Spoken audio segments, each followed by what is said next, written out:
বিচ্ছেদ মানেই সব কিছু শেষ হয়ে যাওয়া নয়। বিচ্ছেদ মানে নতুন সৃষ্টি। বিচ্ছেদ মানে একাকিত্বের সাথে পরিচয়। বিচ্ছেদ মানে নতুন জীবনের শুরু। বিচ্ছেদে এক চরম সুখ আছে, যে সুখ হয়তো ভালোবাসায়ও নেই। বিচ্ছেদ আমাকে ঘুরে দাঁড়ানো শেখায় আমাদের। বিচ্ছেদ আমাদের জীবনের উন্নতির কথা বলে। বিচ্ছেদ আমাদের স্বপ্ন পূরণের কথা বলে।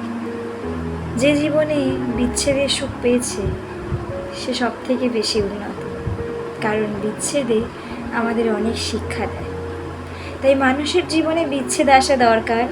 বিচ্ছেদ না এলে কোনোদিনও কোনো মানুষ দাঁড়াতে পারে না, ঘুরে দাঁড়াতে পারে না। যে কষ্টটা পাওয়া যায় সেই কষ্ট থেকে মানুষ ঘুরে দাঁড়ায়। তাই জীবনে বিচ্ছেদ বড়ই প্রয়োজন।